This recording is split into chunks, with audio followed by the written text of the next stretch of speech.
It's showtime. Good morning, everybody. My name is Lisa Dublin, and Happy New Year. This is my very first live stream for the new year. Thank you so much for joining me, wherever you're joining me from, whether it's Facebook, LinkedIn, YouTube, Instagram. Welcome to the show this morning. We're talking about being focused to get to the finish line. And I think we're perhaps all right there in terms of setting goals and recognizing at this point, like it is the 16th of January, some people might have recognized, oh my goodness, I need a little extra help because it's not happening this year. If that is you, you are in the right place. So, welcome to the show. How's your new year going? Have you set goals? You know what? I really started work in earnest, working with my clients again this week. And we realized, or was it last week? Perhaps last week. And we realized very quickly that for all the talk about setting goals and this year being the year that I'm going to do stuff and all of that, many people have not written down their goals, have not actually taken the time to take time away and to write down in certain categories, even the things that they want to happen this year. Is that you? I perhaps have some updated information about that process today that might actually help you because I started it with my clients. And so a long time ago, about a couple years, I discovered this guy, the 9 to 5 millionaire. You can check him out on Instagram, Jamal King. And he's part of the Eric Thomas brand and comes on the podcast every week, the S2S podcast. Please check it out. It's so inspiring. Okay. And when he was introduced a couple years ago, he spoke about organizing his life into a couple pillars. Are you ready for them? Faith, fitness, finances. Hey, Allison, how are you? Good morning to you. Faith, fitness, finances, family, future. I think these were his five. And so I've kind of run with those ones even when setting goals. I did that for this year. Faith, fitness, finances, family, future, and I always added fun as well. These kind of work. While I was with a client very early this year, we recognized something. It's a woman, professional woman. And you guys tell me, especially if you're a female watching me, please let me know if this is you. If you have set any goals, or if you're thinking of setting goals, have you had any personal goals, like me goals? When my client and I were doing this exercise, there was this eureka moment in the session. And we realized, apart from the five, the faith, the fitness, the finances, family, future, many of us do not actually set me goals, those things that are particular to you. My client said it this way: these are the things that might not be important to anybody else, but especially for you as a woman, they are important. You want to hold them close to your chest. Let me give you a very corny example. I'm sharing from my own personal goal book. Yeah, this year I said, you know what? I really want to grow my nails back. I used to have long nails, like my own nails. Okay? Listen, this is all part of what we do. Sometimes we go deep, sometimes we just have to take it where it is. Okay? When I talk about me goals, I'm talking about those goals that are personal only to you. They mean nothing to anybody else. One of my goals this year, I want to grow my own nails. And I want to have like the gel ones. All of these are nice, whatever. But there was a time when I was in my teens and early 20s, I had lovely long nails. And I'm sure that's the same for some of you. But of course, you get older, you've got family, you might always be in the kitchen. Your hands are always in stuff, okay? And you don't put gloves on all the time, which is part of my problem. So my nails never grow. So I'm sure there are many people. Hey, Michelle, how you doing? I'm sure there are many people who feel the same way. Like, I want my nails back. And for me, what that means by actually putting that as a little me goal for this year is, okay, make sure you've got your disposable gloves all the time. Make sure even before you get to the kitchen, you know what you're about, and don't just go putting your hands all in water and, all the things that we do as family people that make it impossible for you to always be picture perfect. But that is what I mean by the me goals. Maybe you might have a goal like, I don't know, I want to grow my hair, I want to color my hair this year, just the things that are important to you. I am mentioning this to say to you, if you are setting your goals or if you have already, to please revisit them and to add this category. Some people might call it self care. Some people might just call it me goals. They have nothing to do with my family, my relationship, my no. These are things like it could be I want to buy a certain bag this year, or I want to get that pair of shoes this year, or I want to see myself doing this, or I want to taste this. But these things add. I know, Michelle, like me too. Like I'm quickly putting them up and putting them down because like I have it right here, by the way. Like I bought the Sally Hansen the hardest nails. So that kind of helps you to grow out your nails if that's, and I'm just like getting all sorts of ideas from people already, because the minute you aim for something, it's almost like life makes a way for it. So you start to get ideas, you start to see things, maybe even Google is listening to you. So you start to see ads on your phone for the thing. All of these things happen. But I just want to encourage you, male or female, to have some me goals this year. And perhaps we really need to encourage the males as well, because it's no wonder that in having the 5 categories: faith, fitness, finances, family, future, this guy that I took the goal categories from, it was a guy. So it's no wonder that there was no me in there. See what I mean? Like, we are different, and the difference makes sense. Okay. So I want to encourage you to make sure you have the me goals, things that are particular to you. They don't have to mean anything to anybody else, but it's very important for quality of life that you accomplish some of those things this year. So, that being said, let's talk about being focused and how focus can lead to finishing and getting what you said you're going to get done this year. Okay, so I'm actually going to show you a couple of things. Let me just get into it because my podcast comes out today. I probably should put that. Let me just put it in the link right now. You can go subscribe to the podcast wherever you listen to podcasts. You can get it there. We are at over 5,000 downloads right now. Oh my goodness, what is happening? And that is not very much in the grand scheme of things. But again, this is just me in my basement, okay? And Basement Chronicles, like the podcast is up to 38 episodes right now. Some more popular than others, and I really want to make it a thing. By the way, if you're listening to me and you want to come on the show, I need some people to come on. Thank you, Michelle. I need some people to come on and help me open the morning like this. Like, who wants to wake up at 6 o'clock Mountain Standard Time? If you're listening from Edmonton, the show is open. Let's chop it up on a morning sometimes, Wednesday, Thursday, Friday. So hit me up. I'm in all of the groups, I think. Where ladies talk. Well, no, not where African women talk. Then we have our Think Meetup group. Then we have the Her Economy. I'm in any of them. If you're watching this show and you're like, I should come on and talk and let's just have some fun on a morning, it would be very nice. My virtual assistant was watching the show and she's like, you know what, I think you should have some guests. I took that advice, okay? So I'm having guests everywhere. It wasn't for lack of trying. It's just easier, to just come on, chat, say something, come off. But I get it. Like there's strength in numbers, more interest in numbers. Absolutely. I so agree with that. So we are looking for guests either for the morning show like this, Basement Chronicles. Now I've started doing the Sunday interview again. And I'm reserving that for the immigrant population, for people who've come here and done things. And we want to know how you did it, who are you, that kind of thing. So if you are interested, hit me up. Nobody has to recommend you, recommend yourself. That's what I mean, right?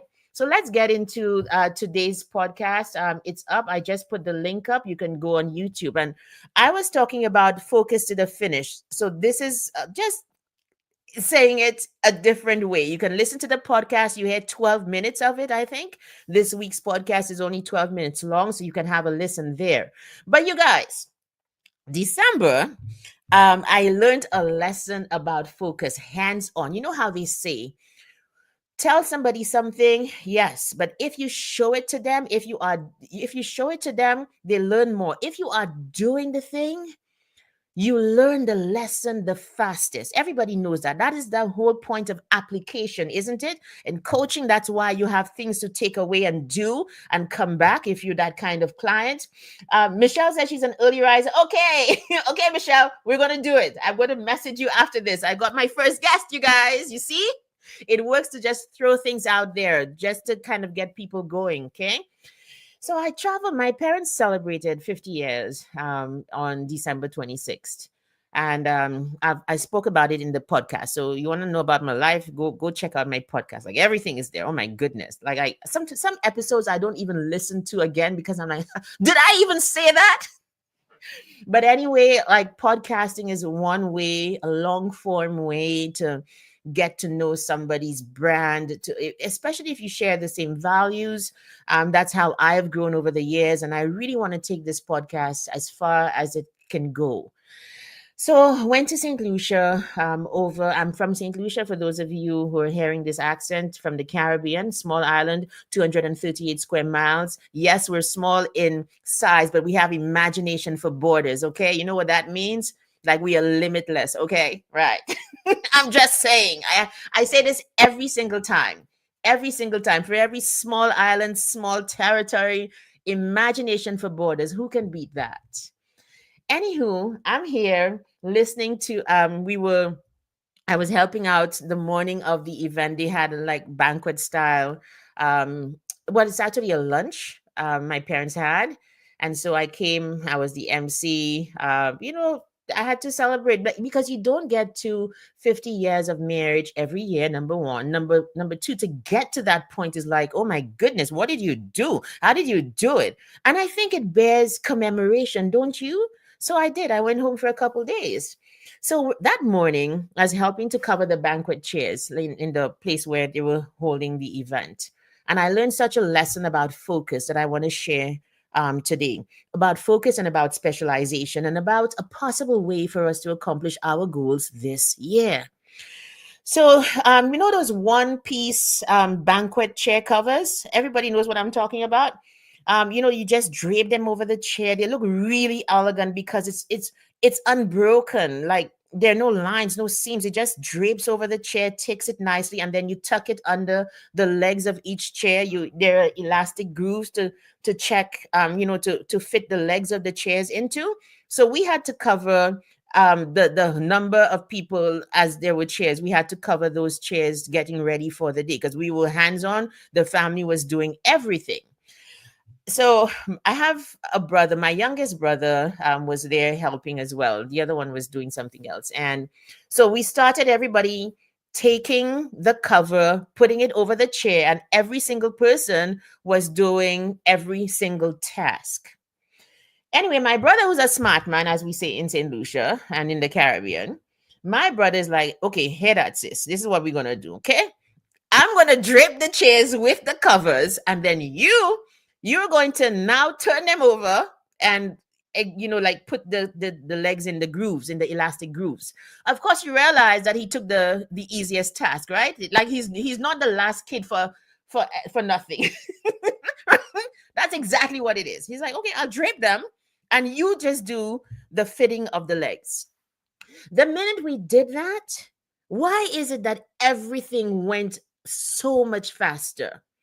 For a number of reasons. It's not just that it went faster. When things happen, we need to take them apart to see why they worked or why they didn't work, to get the all the lessons that we can from the activity.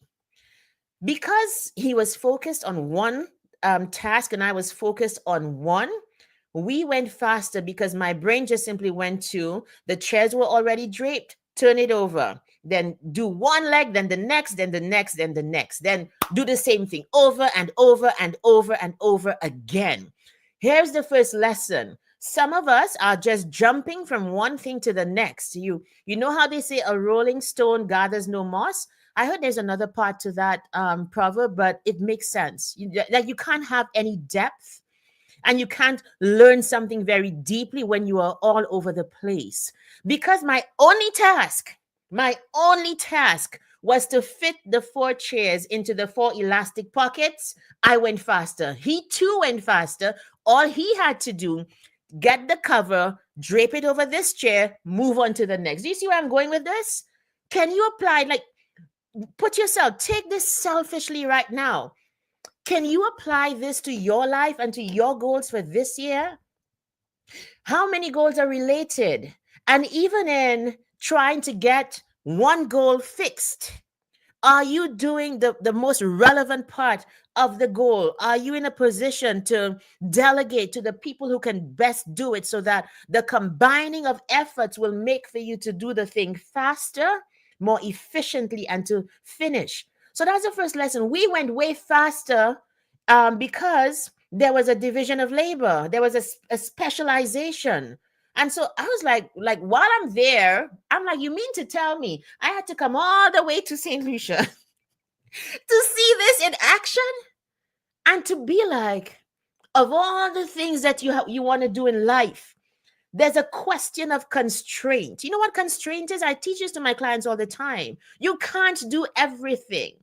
You're not meant to.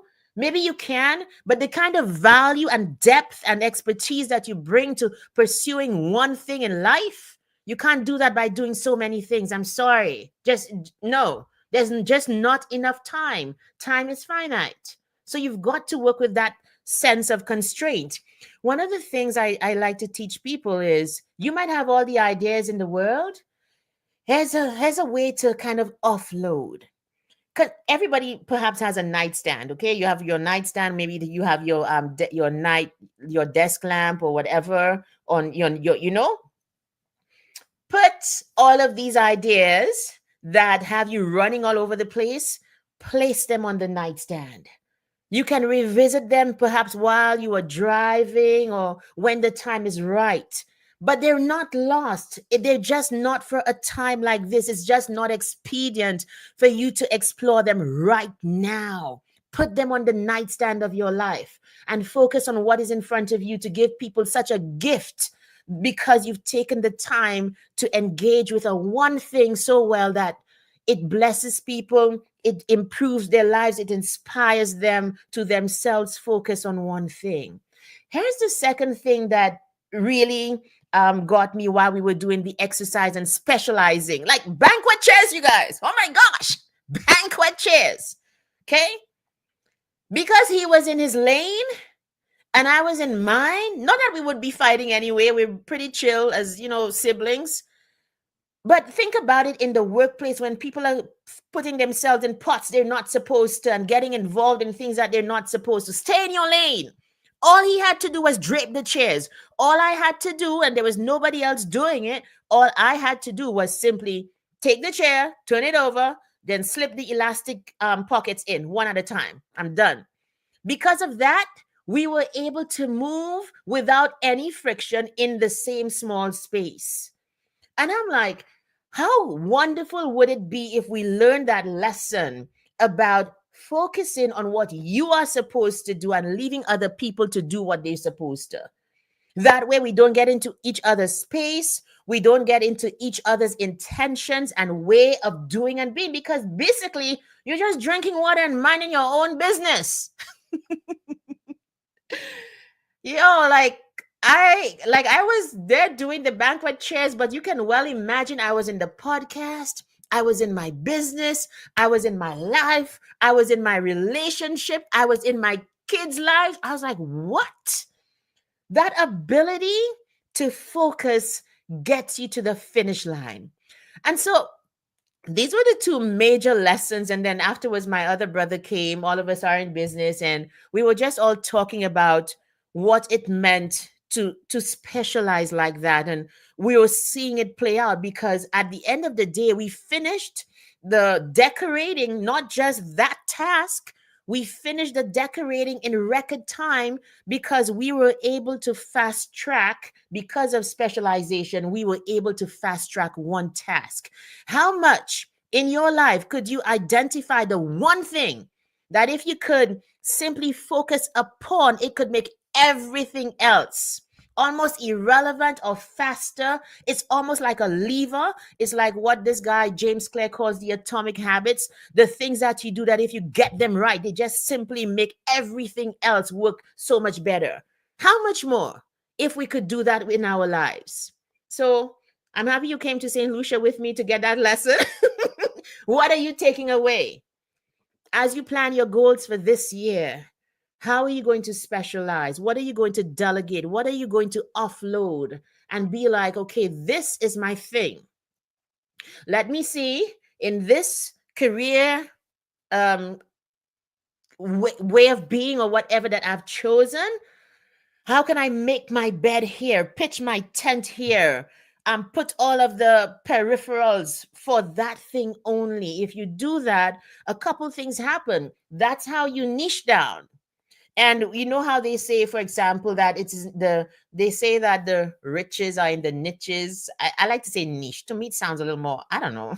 But people say niche, people say niche. Does both of them I think are correct according to the dictionary. Okay. So they say the riches are in the niches for I think for good reason. Number one, when you are specialized and when you like really focusing on one thing, you know it better than somebody who's generally skimming from one point to the next. That is better knowledge of it. So stay here. Find a way to make the thing that you've decided to do your thing and go deeply into it. You're gonna get more success that way. Here's the other reason that people would pay better for specialization. There is sacrifice in constraint. Do you know that? Man, the number of ideas. But I think one time I even had an idea for like, I have ideas for apps when I was younger.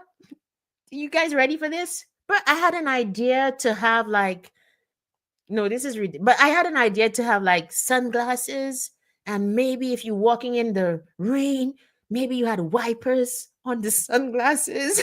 Can you imagine? Like, listen, that's my 16-year-old self, okay? Right? But I'm sure if you like me, creative, productive, you have 1,000 ideas going around in your head. And what life is demanding of us, especially this year, I believe, is to exercise constraint. And not just to say the pain of missing out, the pain of not doing everything, but to make it work for you. As in, if I'm going to take that pain of constraint, I'm going to go deep with the thing. I'm going to milk it. I'm going to work it. I'm going to do the thing so well that I will understand and appreciate the reason that I accepted constraint. And so, as you go about focusing this year, I hope that is something that you consider. There are benefits to it. It's the sacrifice is going to pay out for you in so many ways, more knowledge, expertise, and even for the people you serve, they are going to get a better product or service or whatever it is. Like, see what happens this year. You want to get to the point. This is the last thing before I tell you some other things. You want to get to the point where when people say your name, it is associated with one thing. I think I'm doing that for speaking, right? When people say your name, what is it associated with? Can I prove my point? I'm going to tell you a couple names. I mentioned it in the podcast. You can listen. The link is there. You can please subscribe on YouTube to Basement Chronicles, wherever you get your podcast. Please subscribe. So I've begun dropping it at midnight on a Thursday, and it's working so well. I think I'm like, what are people doing up? But they're up. Like the minute I drop it, there are people downloading. So that's the advantage. When you subscribe, you don't have to be reminded via email or to see me live to know that the podcast has been published. So please subscribe on Apple. Do that right now for me. Apple or Spotify. There's also on YouTube, my channel. Then you see every update. And you have to activate the notifications. Don't forget that. So when I say a couple names, what do you think of? And can that happen to you? These are the 1% of people who exercise restraint. LeBron James, Michael Jordan, right? Steve Jobs, Warren Buffett. Who else can we talk about? Can you guys name anybody else? I'm sure right now names are popping up in your head. Local, international, regional, of people. When you think of them, you think of one thing. These people have paid the price of restraint, the sacrifice of not going out after everything. And you can do the same thing too. I'm calling us, if you're this kind of person who listens to Basement Chronicles, you're into personal development. I would irritate everything out of you if you're not into personal development. So if you're still listening to me, you are there. And so I want to encourage you to exercise restraint. What do you want to be known for this year? What when you think of your legacy, they say always plan for 3 years, 5 years, and then 10 years, that kind of thing. No, is it's 3, 5, 7, and 10. If that is you, how are you going to slowly whittle away at all the distractions and all the little things that you're doing in the corners? How are you going to whittle away at those things to know that when you focus on one, you provide more value? And here's the thing, too, it's not going to be boring. Like the minute you start to focus on one subject area, one career path, you begin to see the possibilities. Things begin to come to you. You spend more time with it. You get to know it more. You get to see what's possible, what you can add to, what is missing. That does not come from simply skimming the surface in anything. And you know where we know that is true, even in relationships, right? The longer you stay with somebody is the more you know them. Sometimes some people will say, unfortunately. You guys know what I'm talking about, right? So everybody, have a wonderful day. Oh, by the way, if you are in Edmonton, I'm not even seeing my stuff today. Like I'm not sure where everything has gone because I had all my things here. But if you are in Edmonton, the Pitch Perfect workshop is coming up on January 31. And it's going to be in person. It's actually my very first in-person workshop in Edmonton. I'm very excited to bring just a couple people together to speak. I just put the link for Pitch Perfect. If you are in Edmonton, I want to encourage you, if you're a small business person, come out and learn how to share your business with clarity and confidence. Public speaking is one of those areas that makes a difference in your life. It's a confidence thing. I'm telling you, it's not even, yes, you're going to learn about speaking up and, just presenting yourself a certain way. But at the end of the day, in all of my Speak with Confidence programs and even working one-on-one on communication with executives, the one thing that makes the difference is to be able to be confident, to know what the value is that you provide, and to really go after it and to tell people what you do, to show them the value in a way that makes them want to hear more and potentially buy from you, because you're answering the question, we FM, what's in it for me? Hi, Tess. Good morning to you. How are you doing? You're answering the question, what's in it for me? A lot of us speak about our business. Well, I started Basement Chronicles in my basement, and it was during nobody cares. What can Basement Chronicles do for me? And if I don't answer that question at the end of the day, you move on to somebody else. Basement Chronicles provides inspiration on a morning. So that's why you should join me. It's about you. It's not about me. And so in Pitch Perfect, we're going to be learning in 3 hours. We're going to be learning how to not just pitch properly, but the mindset behind being confident. A lot of people speak about their business, but in the ticker tape is basically, well, who's going to buy this? Nobody wants what I have to offer. I'm sure they're bored. I'm sure they're not understanding me. All of those things, they show up in the body language, and whether you're excited or not, whether there is enticement in your voice or not. So this Pitch Perfect workshop is for the Edmontonians, for those people who want to get better at being able to present their businesses in networking events, on radio, in settings like this. Let's say I call and say, hey, come on live. And why are you scared? It's not about you. It's the business that you've built that provides value. That's what our clients want to know about. And I'm going to teach you how to do that in the Pitch Perfect workshop on the 31st of January. We still have a couple spots left. You know how people are last minute, right? Yeah, that's how we are. So I just put the link up. If you are on Instagram, you can go to the link in my bio and you can join there. But we're only taking 10 people. The reason is all my years of teaching public speaking, I understand that the way you get better is not just by practice. It's practice, evaluation, measurement, and then rinse and repeat. And I don't know how to do that on a large scale as yet. And so for now, I'm more about quality than quantity. So get in the room. It's going to be at the Holiday Inn or in the south the south of Edmonton, and we're going to just have a powerful time. There is stuff that you can learn in 3 hours that can serve you for the rest of your life. One thought, one is a lever that changes everything for you. So come in. Okay, everybody, go check out the podcast today. Don't forget to subscribe, and I'll see you tomorrow right here on Basement Chronicles. Have a wonderful day, everybody. Else, are you joining when I'm just leaving? Oh, my goodness. Bye, everybody, and see you tomorrow. Take care.